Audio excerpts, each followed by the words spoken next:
to the April edition of Nightbreed Metal Radio. It's the 2nd of May. We're into May. It's wild and woolly outside. But I talked to 3 bands in April, and we're going to get into them right now. Starting with Aussie band Beleth. I talked to these guys a couple of years back. They started back in 2021 with their debut album Silent Genesis. They recently did a Metallica cover, No Remorse, and Abysmal Mind, the title track from their upcoming album, came out on January 24th. So yeah, we had a good chat. Here it is. This is Aussie band Beleth. Seb, welcome back to Nightbreed, man. How are you? Good, how are you? Yeah, good, man. Yeah, we spoke a couple of years ago, July 2021, around when Silent Genesis came out. Yeah. Yeah, what was the response like to that album? You guys get some good feedback? We did. We got some good feedback from around the world. Like, we're small, like we got being our first album, we got some good responses and some good feedback from around the world. All of it was positive. Yeah. So it was really endearing to hear all the positive and all the encouragement that we got from everyone. Yeah, that's cool. Yeah. And I saw you guys put out a single covering Metallica's No Remorse. That's it's a great song, great cover art. But like Metallica's got a lot of great songs. What made you guys decide on that one? That was that. I don't know what it was. Chris picked the song, and to be honest, I have heard that one, but it wasn't in the catalogue of songs that I've heard, on repeat. Sure. Yeah. And we recorded it, we did it, and then as soon as we did it, that whole Stranger Things and Master of Puppets came out, and we're like, oh, fuck, we should have done that one. We might have gotten a bit of traction with that coming in as well. We're like, it is what it is. But I don't know. Chris picked the song, and I was like, yeah, cool. Haven't listened to it, but so it took me a bit to get my vocal onto that. And I think the kind of thing that helped me get into the groove of it, especially it being a bit harsher with No Remorse, was I didn't know. Well, this was actually after the fact. Was Cannibal Corpse did a cover of it as well. Oh, yeah. And I thought, well, shit. So I thought I did pretty well along the lines of, from Metallica to something extreme. So, yeah. No Remorse. Yeah. But I guess Chris picked that out of the hat, and I was like, yeah, cool. Let's cover it. Yeah, sweet. So yeah, you guys have a new single out, Abysmal Mind. Yeah. You got Robin Stone on drums, is that right? Yes. Yeah, so Chris played drums on the last album, yeah? Is that right? Yeah. Chris played, and he put in his own style into it, but he said he's not a drummer. He's not a drummer, so he did what he could. But getting Robin Stone in added a bit more, technical and more human feel to it.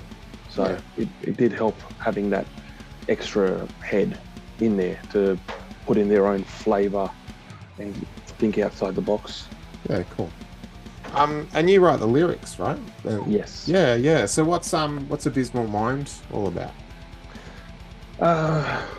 Abysmal Mind. I wanted to make it a bit of a concept album to begin with, but I kind of started steering away from it and just, coming out of the pandemic and everything, going hard into work, raising kids as well, kind of alienating myself from friends and family because I work overnight, so it's very hard to, have a social life outside of, trying to. When everyone's asleep, I'm awake. When everyone's awake, I'm asleep. So, and just kind of sinking into my own mind and thinking these shit thoughts and just, it's like a snowball effect. Once you start thinking one stupid thing, it just kind of snowballs into more and more. And it was just that it was just a bit of a moment in time in my life where I was just kind of thinking, man, this is shit. It's just it's abysmal. It's just my mind's just going deeper and deeper into a hole, and I was just kind of speaking from inside, coming out, you know. Yeah. No, cool. The visuals look cool. You got that angel kind of figure hanging there. Did you guys have a chat or something? How'd that all come about? Well, we were trying to find a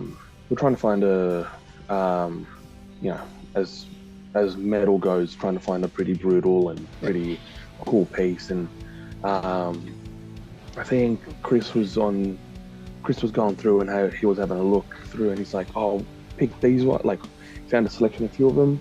I said, "Yeah, this one fits nicely."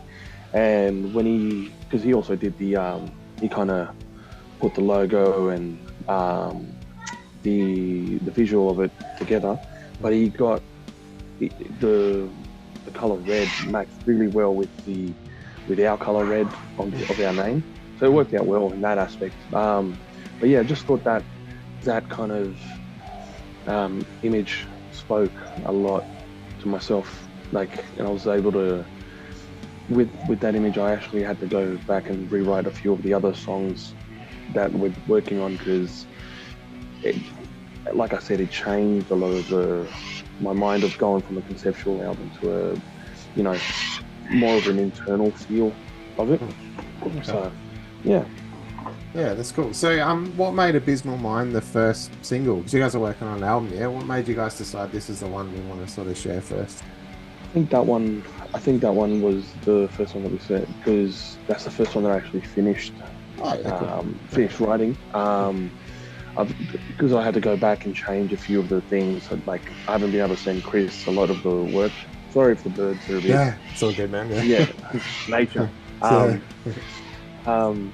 Yeah, it was the first one that was completed, so we thought, send it out. We haven't put out anything in a while, so we thought, put it out there and let the people who know us know that we're still making some stuff.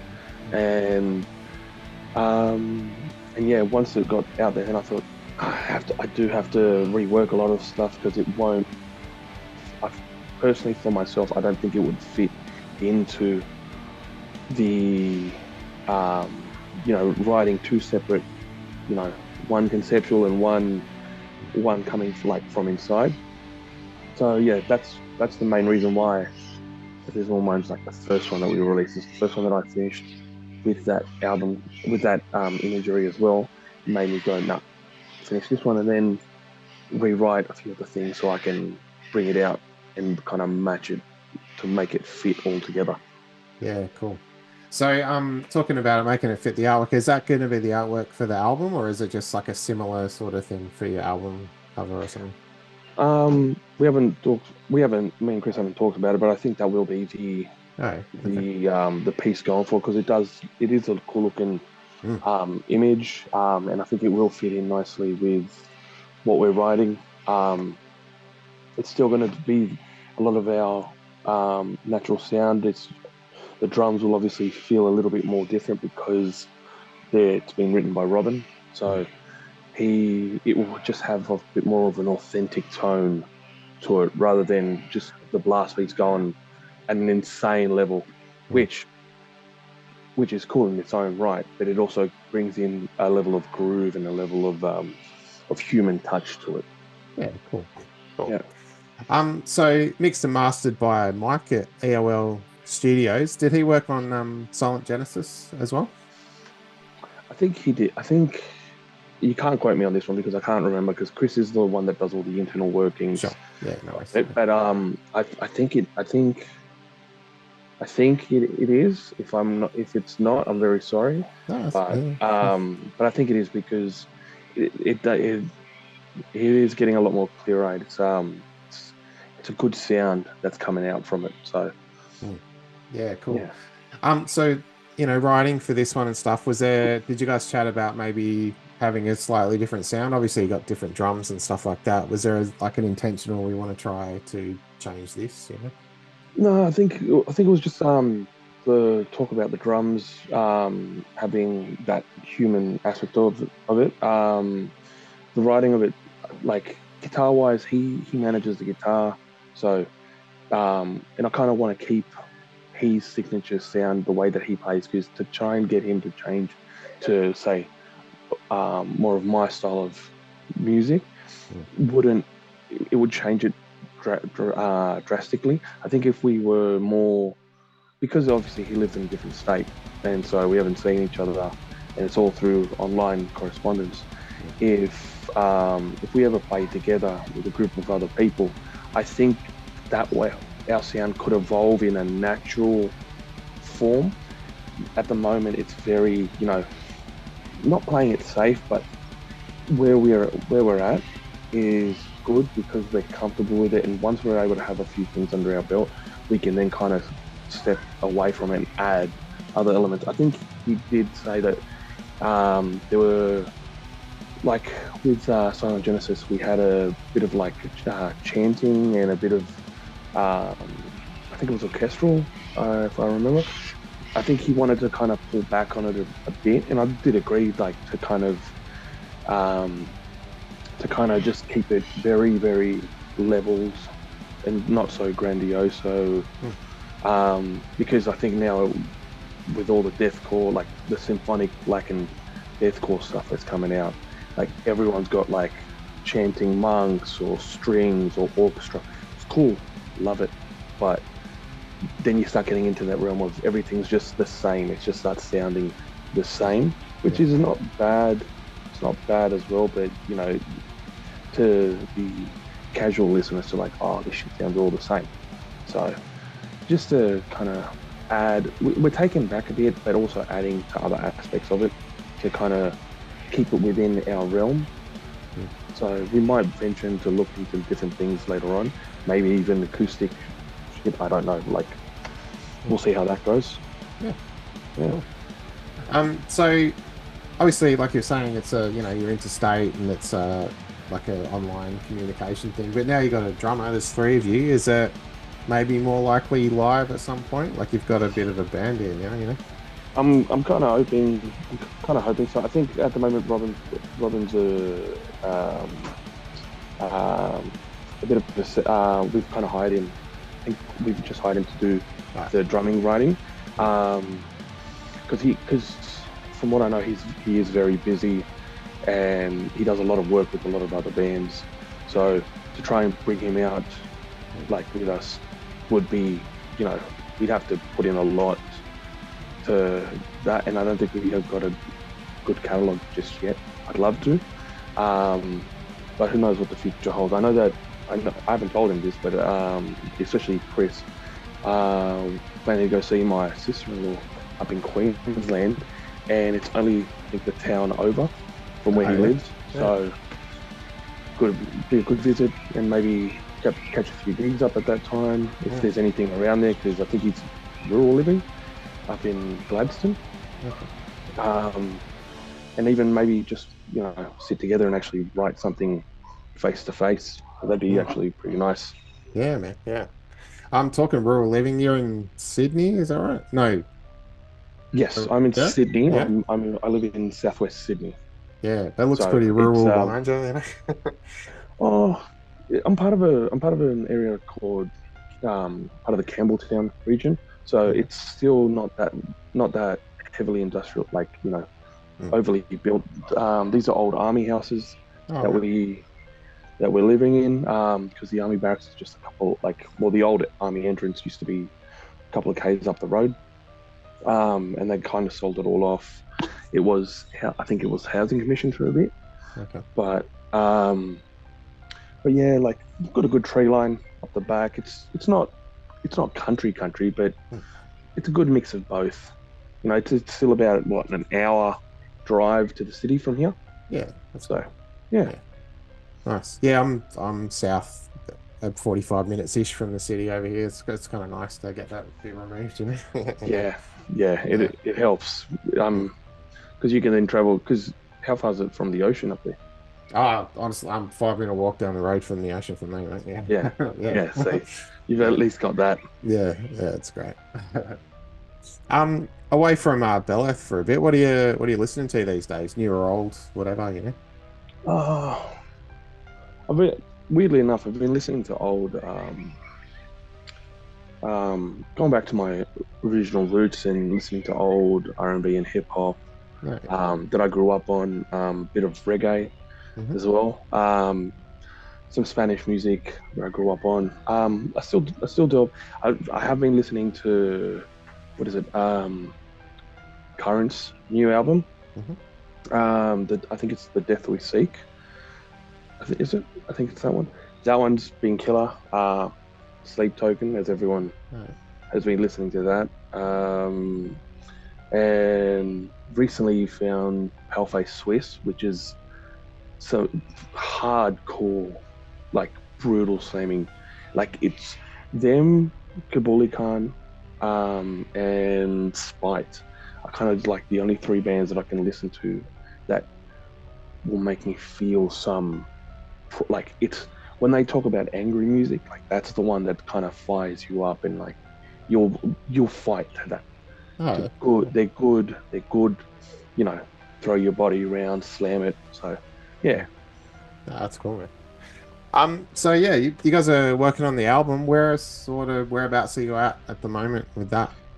I think majority of it's fallen on me to do. I've got to rewrite a few things. So the drums are done. The guitars, I think he's just working on a few leads.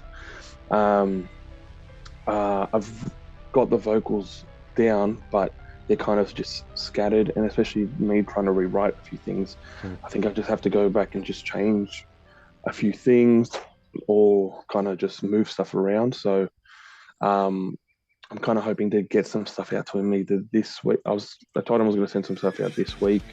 Um, if I can't this week, then at least by next week I should have something out to him so we can start the ball rolling from there. We do have an old song that we released under when we were like the Chris and Seb project, Hmm. which is just I'm pretty sure we just need to just redo our bits to kind of updated sound. Hmm. That shouldn't take too long, but I think it's just on me, especially working nights and with the kids, like just recording, especially at home. It's a little bit hard now because my wife's got a job, so she works at home a fair bit, so I can't really be screaming while she's in a Zoom meeting herself. Yeah, yeah. So I kind of have to find that balance between that. So yeah, I'm hoping to at least get something out in the next week or so to Chris, and once he's happy with it, if we can, I'm going to try and see if I can go into a studio to try and get a professional sounding recording. I've been looking around Sydney, but I want to get one that knows how to record some metal music, because I could go to any recording studio, but ones that have worked with some up and coming bands and some local scene, at least they can kind of give their input and say, hey, maybe try this or that. Yeah. Like learn from other people who have been doing it longer than I have. So I think it's to answer your question, at the moment it's just the writing that needs to be finished for the lyrics and like just recording a few of the songs.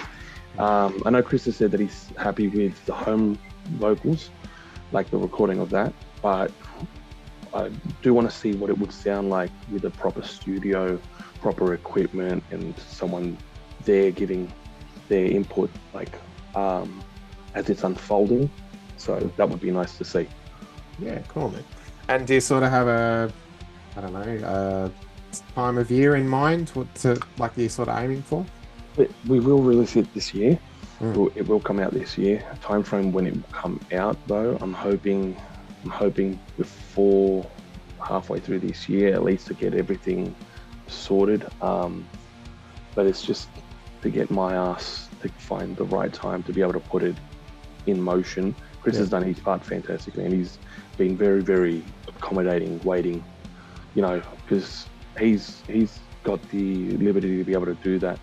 But and he's been very, like I said, he's been very accommodating and very understanding of, like I haven't been able to do this, I haven't been able to do that. So he's been really great on this. So I'm hoping at least by the halfway through this year, we'll be able to get it out there. Yeah, no, awesome, man. Cool. Well, look, looking forward to hearing the rest of it. Seb, thanks for your time, man. Good to see you again. Thank you. Good to see you again. Nice Cool. seeing you. So hopefully we'll talk again later. Yeah, for sure, man. Have a good one.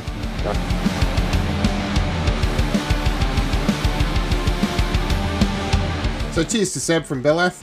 And Seb sent me some copies of Silent Genesis, their debut album. I've only got a handful left, but if you buy anything from Rassilon Records until I run out of these, this one is going to get chucked in there for free. Links below, plenty of stuff to get from Rassilon Records. Next up, I talked to Travis from Witchgrinder. Witchgrinder are a band out of Melbourne, Australia that started back in 2009, and their new album, Nothing Stays Buried, came out on March 28th. We get into talking about videos, all that kind of stuff. Here he is. This is Travis from Witchgrinder on Nightbreed Metal Radio. How are you, man? Yeah, good. How you doing? Good. Excellent, excellent. Well, look, congratulations on Nothing Stays Buried. Came out last Thursday. Hits number 6 in the iTunes metal charts in Oz. That's pretty huge, man. Well done. Yeah, no, we're very happy. Yeah, man. Yeah, that's excellent. And you guys put out a video a few days ago, the Queen of Sin one, with a cast of very sexy ladies and lots of chains and fun things. Tell us about how that came together. That's a great one. So that song was that song was written as kind of a party song for the album, more of an anthem. We stuck to the rock kind of side of things. So then we decided to release that as a single before the album come out. And the guy who directed, produced, he pretty much done everything. I'd known for a very long time. He lives up in Brisbane. So I gave him a rough idea of what I thought would be cool, but a very small budget. And he looked at that. I gave him the lyrics and everything like that. And he came back to me with something that was bigger. And then we started just bouncing, because we've known each other for a long time, and he was coming down in just a couple of weeks to Melbourne. We started bouncing and throwing ideas out everywhere, and by the end of it, well, if you've seen the film clip, you can see how much work actually did go into it. We went nuts with our ideas. I loved it. It turned out exactly how I thought it was going to. Same with him. He's very happy. Everyone who was involved, including the crew outside the ladies, who are fantastic in it. Everyone just really put in, and just like a lot of people just pulled together a lot of favors. They knew it was something special and that we were doing something very fun. It's not every day you kind of get to do that, something like that, where a bunch of beautiful women all get together and they just kind of eat those dudes alive, and they have to respect the Queen of Sin. It had a bit of BDMS, kind of like with all the latex and the chains and whips and whatnot. So it was fun. Everyone was so happy on the day. It was a busy day, but yeah, it was awesome. I think it turned out great. Yeah, that's cool. And another recent one, video you put out, the Dead by Dawn. We got someone doing a very good Linda from Evil Dead in that one. Yeah. How did that come? That's cool, man. You guys covered in blood and everything. That's the guitarist partner. So who does the kind of Linda thing. So I mean, Dead by Dawn is pretty self-explanatory. Like, if you know the Evil Dead and you're into your horror. Even how Sammy Raimi directed it, he kind of just went out with his cameras and he just went for it. It was a low budget thing for back in the day then and all that. So we just pretty much found a place to go, which was one of our mates' place out the back. He was in a bush. We just set up our stuff, and we only ran around with one camera and just shot things. And we had buckets and buckets of blood, fake blood. Yeah. I'd like to say it was real blood, but we thought it's going to get way too messy if we start going down that thing. So we had this blood that was made out of chocolate topping and stuff. So even the smell of chocolate toppings kind of making me a bit sick lately, because there was just so much of it. which didn't actually make it in the final cut of the clip because it just got too chaotic. And but yeah, that was a fun clip. We just Scotty's partner and her son is actually in it too. There's not many shots of him, but he is running around also with some contacts in, which I didn't realise weren't the actual mesh ones where you can slightly see through. They actually put these ones in and were blind. They couldn't see a thing. So we had to hold their hand and get them into spots. And then once we sat them down, and they just went all like crazy. And we had wind blowers and yeah, like I said, buckets of blood with holes in them. So they were just pouring on us, and it was just good fun. It was like, you know, we went out, we had a few drinks at that one. Like the Queen of Sin, we didn't, you know, it wasn't really running around. It was all very scheduled. Dead by Dawn was just, you know, we're out in the bush. You know, we had a few drinks and we ran around with a camera playing with fake blood and stuff. So it was cool. Like, it was fun. Yeah. That's cool. And I read you guys are giving away the guitar used in that video. Yeah, tell us about that. Yeah, it just, well, obviously with our instruments, we didn't want to get them all covered in blood or this fake blood or whatever, you know, it just would have ruined them. So what we done is we went onto Marketplace and just bought, you know, as soon as things would come. We had an idea for this clip for a long time, since the start, the making of the record. So we just got on there and waited until we found cheap guitars or, you know, parts of drums or whatever we could find. The guitar that I was using, I've had for a long time, but I don't use it as much, and I just felt like it was it'd be a nice gift or something to give away to a fan. At first we were going to raffle it off, as in you bought a ticket for a raffle, or we didn't really know what to do, but once we kind of worked out that if people are going to buy our CD bundle, like not many people listen to CDs anymore, but there was a big like ask for it, a big demand for CDs, which I thought was strange because I haven't bought a CD in a very long time. I bought records, but yeah, so we had the bundle, and then we thought, well, what would people like to get, you know, to get from this if they don't have a CD? Because you've got a T-shirt with it. Obviously, the T-shirts are cool, but a lot of people might have got the CD and just had it for looks.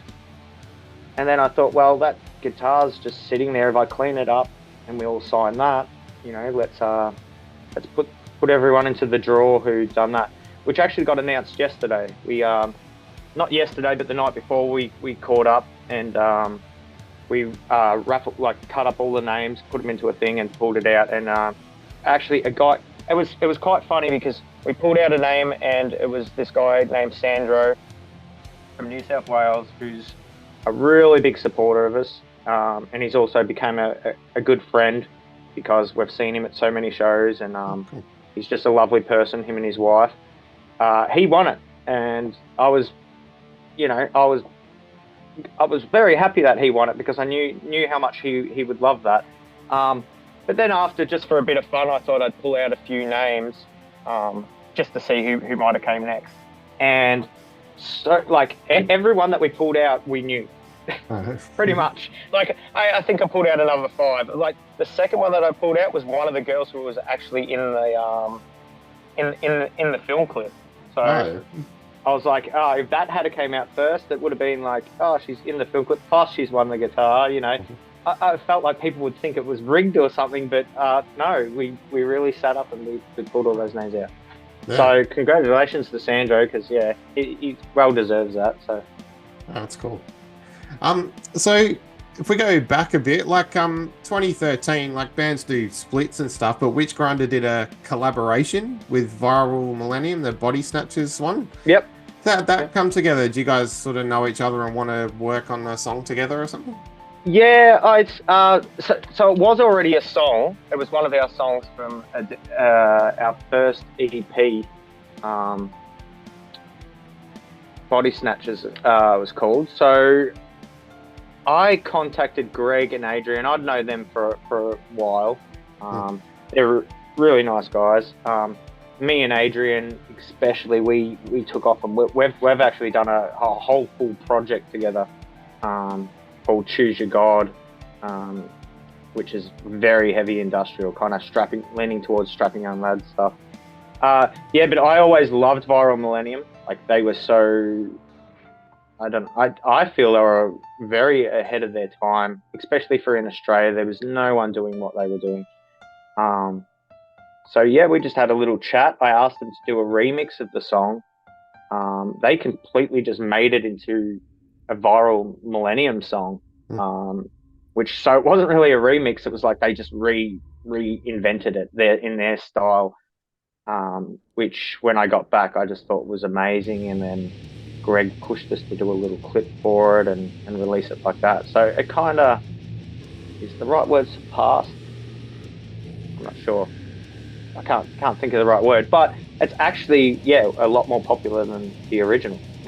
Yeah, all right, that's cool. So, yeah. And obviously, you know, Invasion of the Body Snatchers, Evil Dead. You got lots of horror references in your music. You seen any good horror lately? Anything old or new you've been checking out? Yeah. What have I seen? Oh man, okay, my mind's just gone blank. I've been watching so much stuff lately. Can't think of anything off the top of my head. Horror movie that I've really enjoyed. No, nothing's coming to mind. No stress. All good. There has been a bunch though. I've just got a bad memory because I watch too much stuff and I've had so many things going on. So when I watch a movie, I zone out. Yeah, fair enough. I did like the newest Evil Dead Rise. Yeah. I thought that was good fun. Yeah. That was great. Well, I'm glad you did, because a lot of people I spoke to and read that they kind of frowned upon it, but I thought it had some great stuff in it. Yeah, the gore's really decent in it for sure. Yeah. Yeah. So you guys have played with some incredible bands, yeah, like Ministry, Rob Zombie, Ghost is huge, but I really want. Sorry, go on. Rob Zombie, we haven't. I don't know. Whoever read our bio at that stage, I think they put in that. I think they got the influences mixed with that, because okay. I've had to change that. So we have done a Ministry, and the rest. I think Rob Zombie was the only one that I don't know why was thrown in there. Okay. But we'd love to. Yeah, of course, man. Yeah.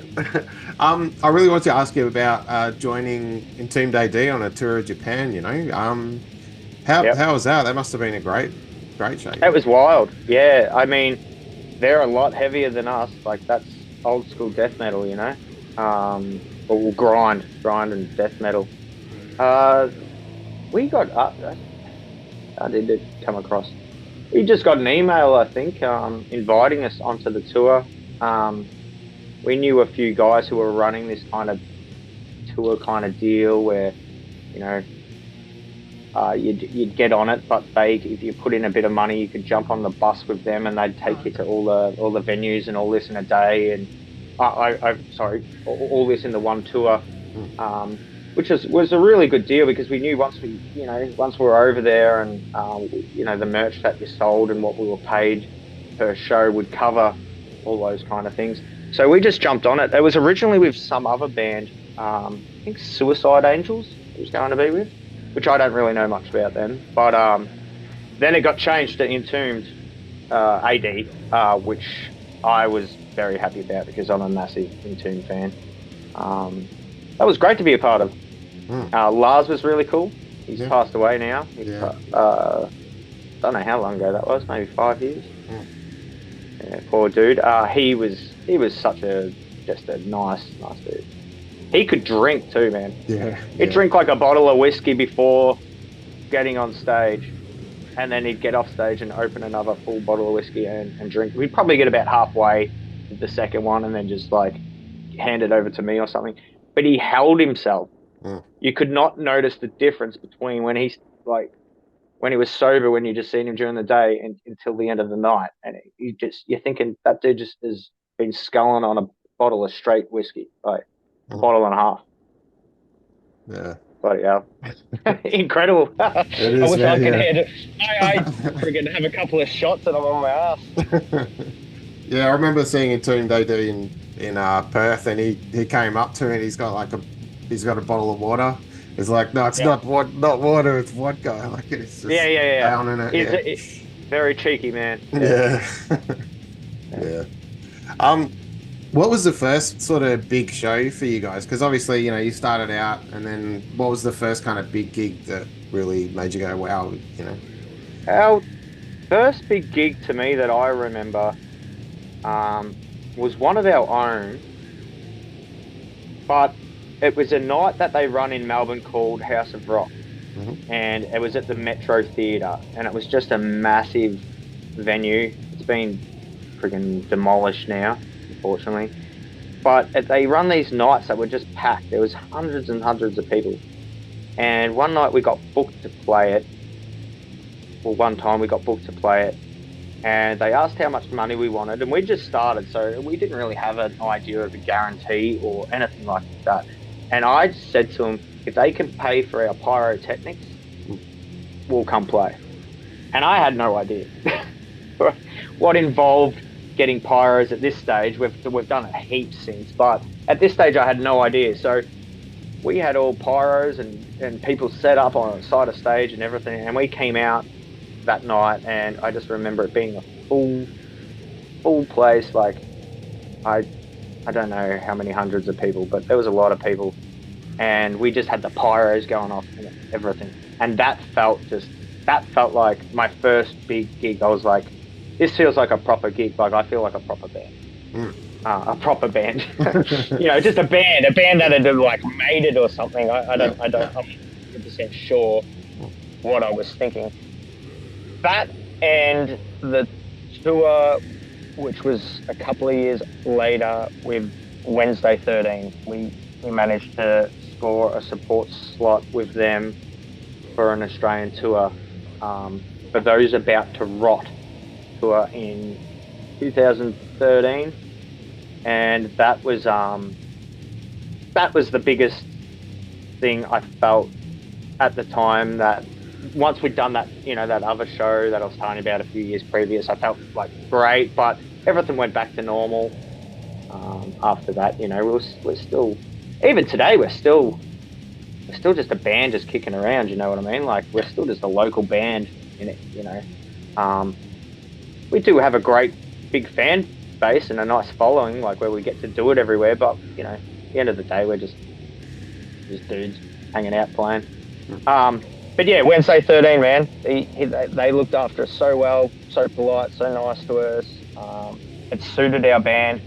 All their fans got into us. And that really kicked us off. That was a big one for us. Like, we knew we had to go out and really kick some ass and make sure people knew who we were. Yeah. So I think that's when things started to kick off a bit more for us. Yep. Yeah, that's cool. So yeah, your third full length, Nothing Stays Buried. What were you guys trying to do with this release? There it is. Were you trying any different sounds or production from the previous ones? Yeah, there's so much difference. There's so many different things in this compared to the last two albums. All we've done, so the last two albums, and then between that last album and this, we released 2 singles and a cover single, Metallica cover single. So there was a lot of time in between this. There was member lineup changes.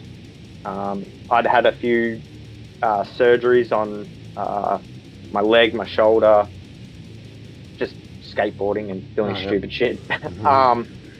So there was lots of time here and off. Like, the only thing that we were doing in that space of time was gigging when we could, like touring.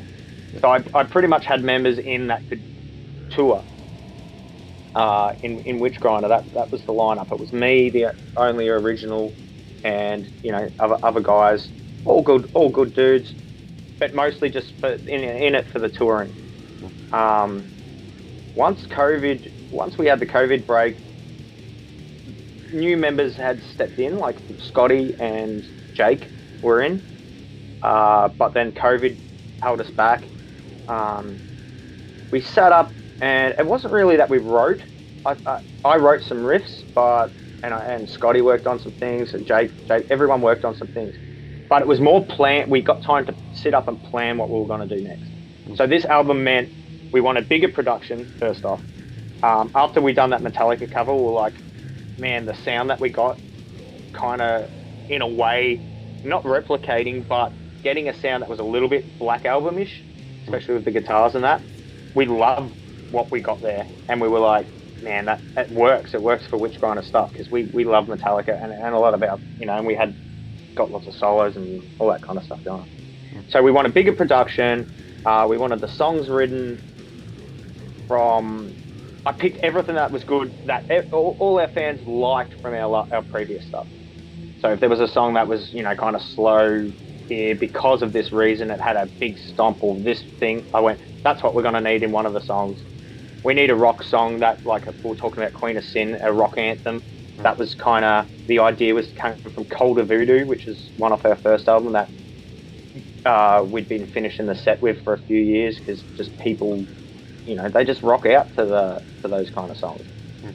We wanted a fast thrash song. We wanted, just that Witchgrindery stuff with the stomps and power drum and just boom, boom. So we thought about everything when it came to all that. We wrote it all down and we just picked out what kind of Witchgrinder album our fans would like and what we would like.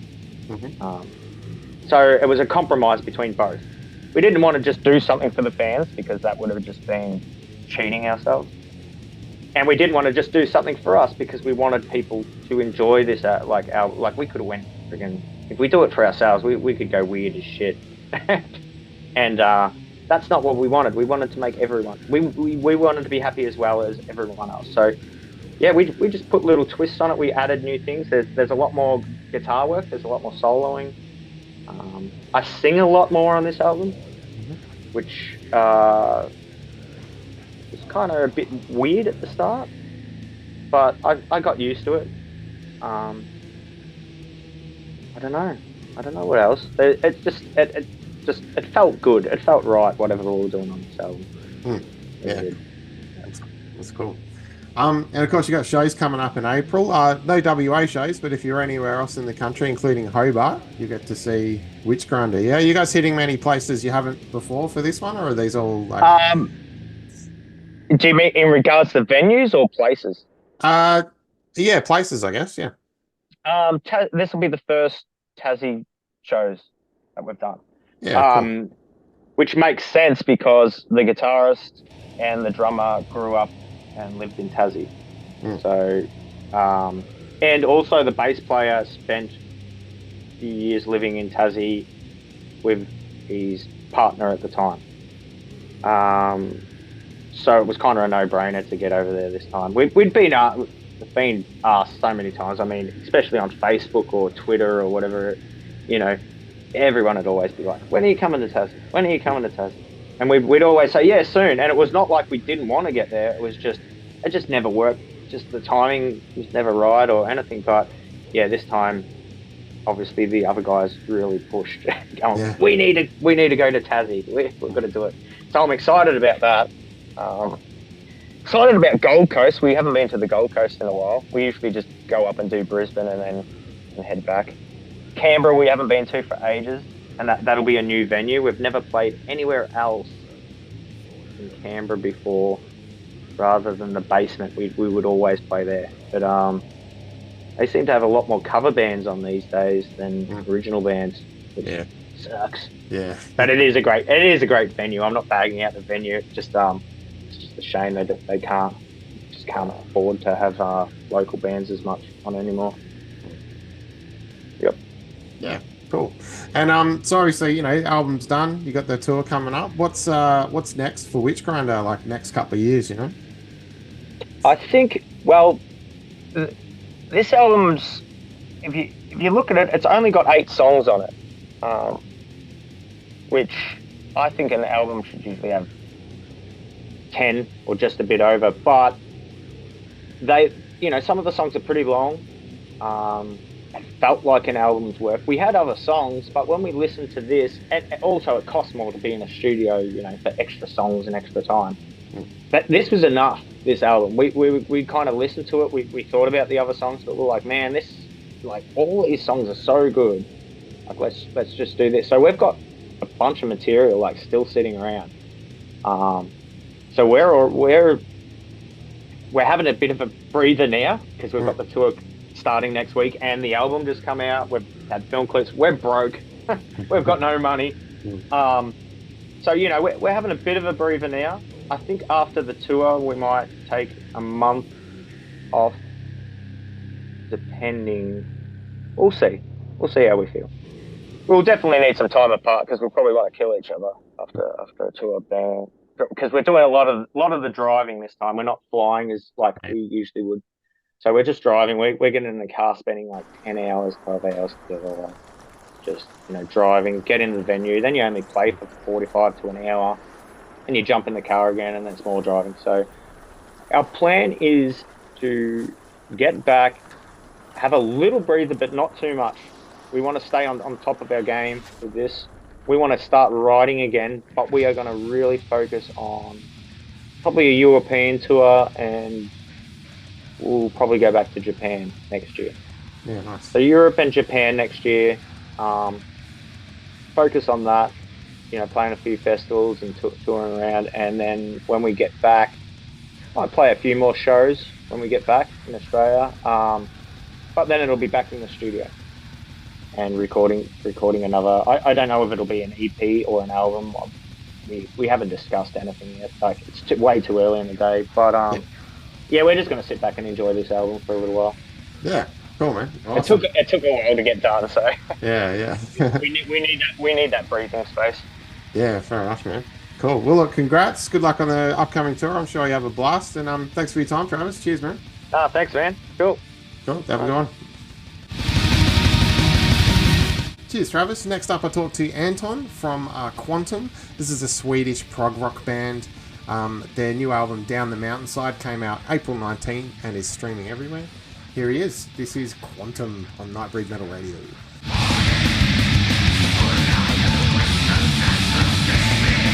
Hey, Anton. How are you, man? I'm good. How are you? Yeah, doing well. So, obviously, the new Quantum album was just released a few days ago, but if it's cool, I wouldn't mind going back to the Next Breath of Air debut EP from June 2020. Yeah, cool, man. So had Quantum played shows or anything before that, or did this start as like a writing and recording thing before you hit the stage? We had been playing shows long before this, actually. Like we were playing live like at 2017. Like we were playing some shows, and we were playing a lot live, and we did some recordings back then. But once we were close to finishing, we realized that this wasn't it. So we kind of went around. We kind of went back and started from the beginning and did it again.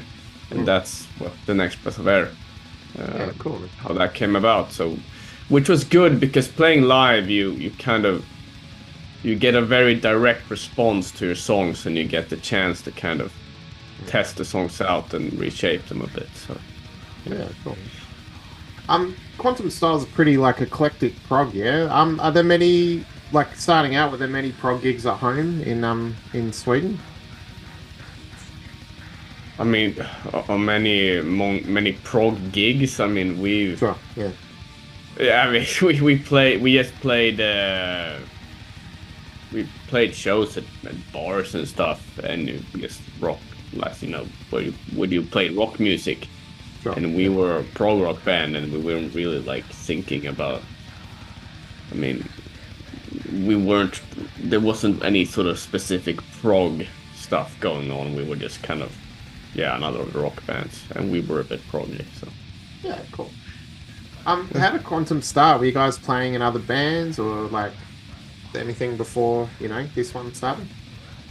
I mean, the very beginning was with me, Olaf and Frederick, the original members. We were kind of, I mean, we were in the same class, and we were kind of jamming, and then we started the band, and then Olaf and Fredrik left Stockholm, and I kind of continued with other members. So that's about it. I mean, and then Fredrik and Samuel, and I was Marcus and Samuel joined quite quick. So they were very they've been in the band for a while. So yeah. Cool. And originally we were called Quantum Refrigerator. Oh, okay. but we decided to ditch the refrigerator because no one could pronounce it and no one could spell it. So that's a bit of a problem. Yeah, Quantum's definitely more direct, easy to identify. Yeah. I like how the bass is definitely like a prominent instrument. On the album and on the EP, like Slip starts with that great bass riff and stuff. Are there any other bands where the bass is prominent like that you're like, yeah, I like what they're doing, you know? I'm the bass player. And I write a lot of the songs, so I write a lot of stuff from the bass, but so that's where it comes from. But other bands, the bands that I really like, the bass lines were bands like, it could be Marillion, it could be Genesis, it could be Rush, it could be Tool, but I listen to Brand X, the jazz fusion band, which I like a lot, and Mahavishnu Orchestra, really good bass player there, so that bass influenced Muse, obviously, a lot of bands. So, I started out play electric bass. I was just trying to learn these bass lines with Mike Rutherford or Geddy Lee or Pete Trevavas or Justin Chancellor playing, and I would just kind of play that. And so that's part of it. And another friend of mine who was also in the band for a while, Tim, who was the guitar player, he introduced me to Primus. Oh, yeah. Which is obviously a very bass-driven band. So I guess that helped me kind of get put the bass at the forefront. So yeah, cool. So yeah, the debut album Down the Mountainside came out April 19, just a few days ago. Was the writing and recording process for this one similar to the EP, or did you go in with something else in mind? It was similar in the sense that a lot of the songs we've been playing live for a while. Hyman the Cockroach, On the Verge, Moths and Leaves, Last Stone. They were kind of songs that we've been working. Even the Down the Mountainside Part 2, the beginning of that. But then obviously we wrote this, the last parts of this we wrote during COVID, which was a bit different. And so, for example, with the title tracks, originally Down the Mountainside was just the 3 minutes at the beginning of Part 2.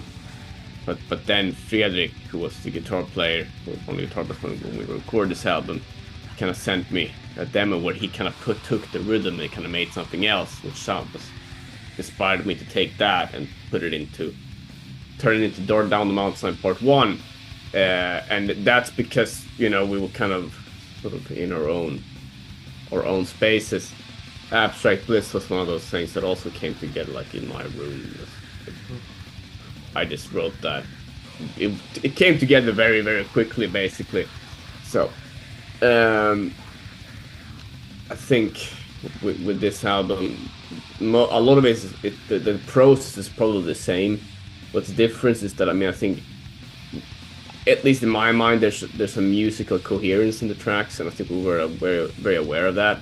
Because some of these tracks we already had them when we made the EP, but we put the tracks together for the EP because they kind of work together musically and lyrically. And once again, these songs on this album, they work very well together musically and lyrically. So that's, I would say this is more, we're kind of going further in different directions, going more into metal, more into jazz, and more into symphonic stuff. We're kind of taking everything one step further. Yeah, cool. I'm talking symphonic. The dot sounds like it's got strings and that sort of stuff. Are they strings, or is it just an incredibly good synth? It sounds like. No, they're real. I wrote string arrangement for that. I played the double bass, and we had some of Samuel Lasse Eriksson that plays the cello, and we had this like bass and violin and a Finnish guy called Veikko Mariamäki on the viola. So they're real string players. Yeah, nice. That's cool. And same goes for the wind players on Moss. They're real I mean, they're the trumpet guy and 2 saxophone players. Yeah, cool. So it's I think that especially when I studied classical music and I have a lot of friends who play these instruments, so like, it's more fun. It sounds better. I mean, you can have a good emulation, but the real thing is the real thing. Yeah, so. Of course. Yeah, that's cool. And you've got guitar solos from Richard Henschel on the first track and Tom McLean, both from Parkin. Do you know those guys? Like, how'd they get involved on this album? I mean, Tom McLean recorded the guitar solo because he was mastering the EP. He did the master for it. Yes. So we were already in touch with him. So we quite early on asked him if he wanted to play a guitar solo on Lost in Leaves, which he happily did, and he did a really good job. I think it sounds stellar, his guitar solo. Really fits into that jazz fusion kind of vibe that song has. And as for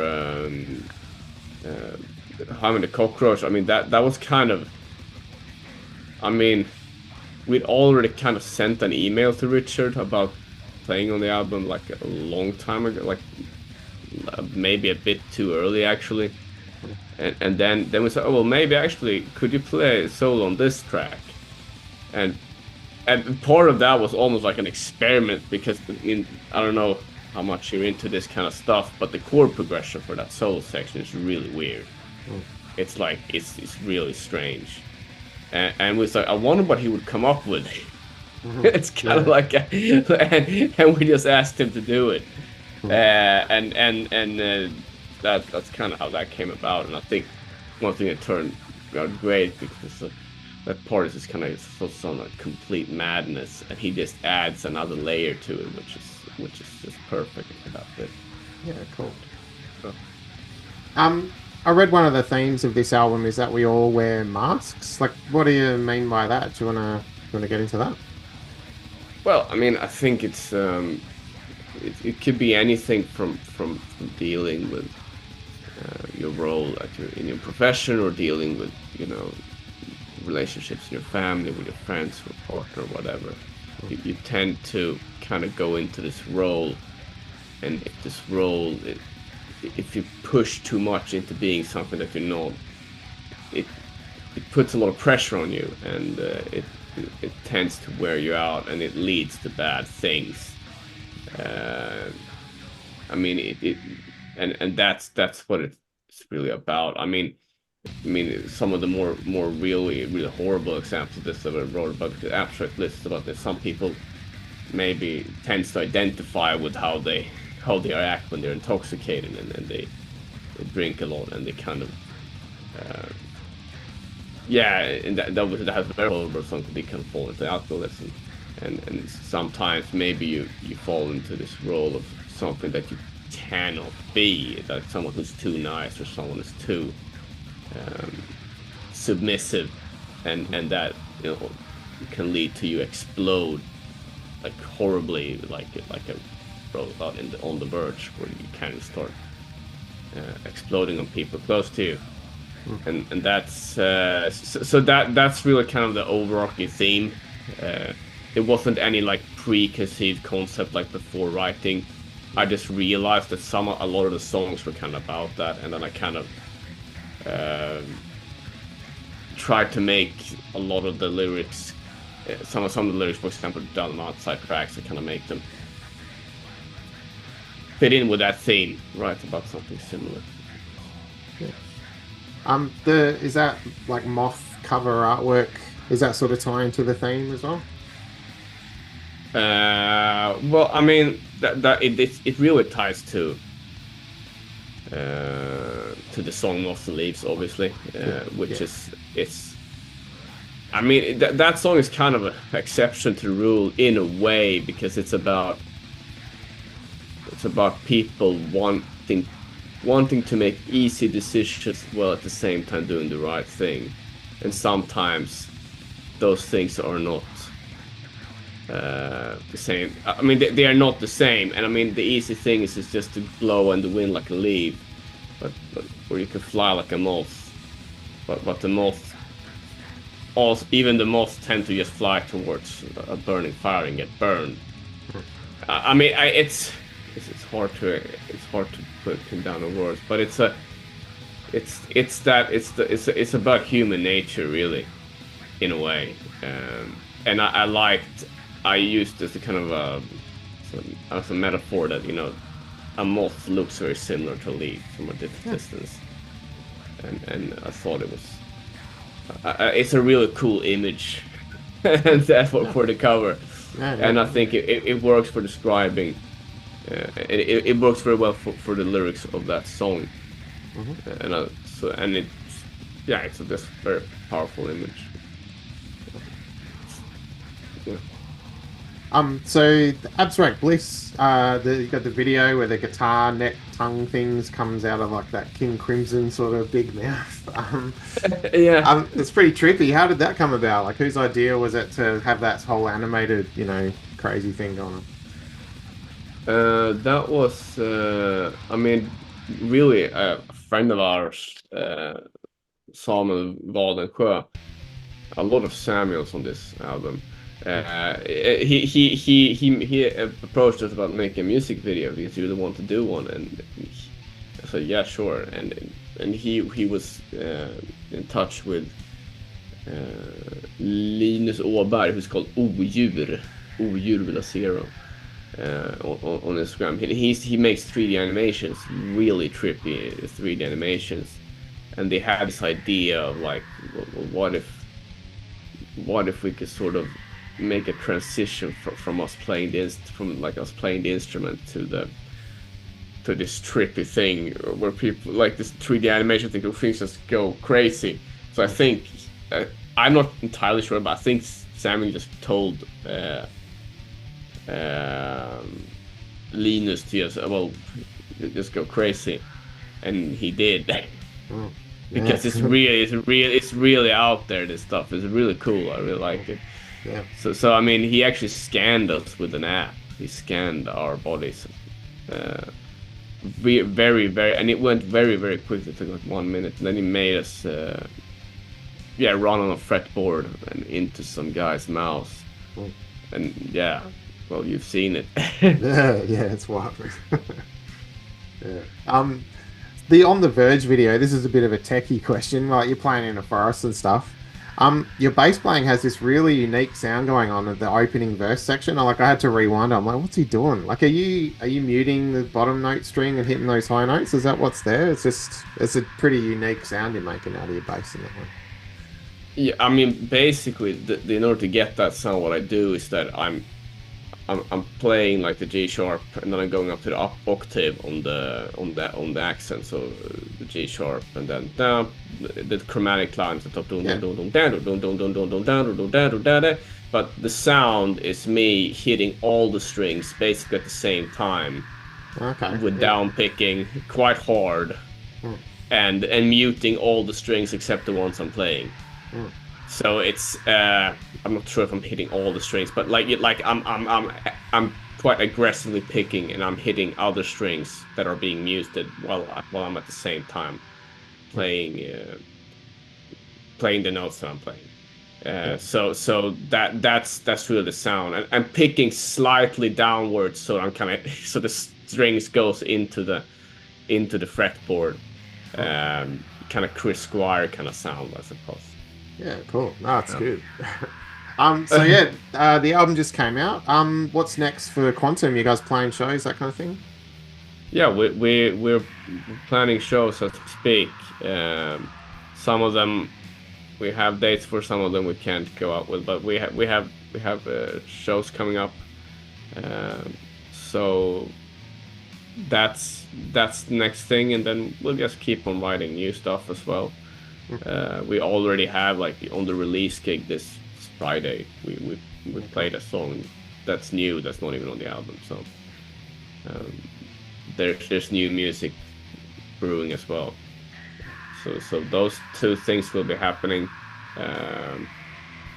and yeah, that's it, really.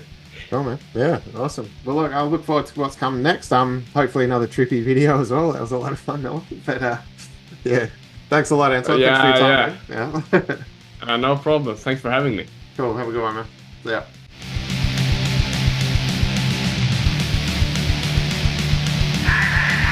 Cheers to those bands for joining us in the month of April. If you are a musician making music that comes under the metal umbrella, then please hit me up if you want to have a chat and promote your stuff, and we'll get it out there and tell the people about it. And I will, we'll have a good chat. I think it'll be fun. If you want to contact me, even comments below is fine, or you can hit me up on the Instagram or Facebook links below.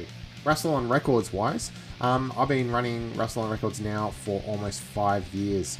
We celebrate 5 years on the 11th of May, and there will be a little zine-like publication to celebrate that, and more news about that will be up on the Instagram and Facebook pages. Basically, when you order something, you get the zine thrown in, and you can check out the history so far of what Rustle On Records is all about and what we've been up to, and plenty of things coming up in the very near future.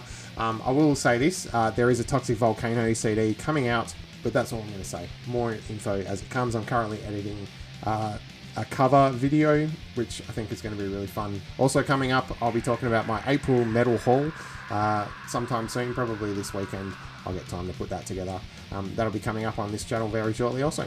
Thanks again for watching. Appreciate your support. And stay metal. I'll see you guys very soon. Bye-bye.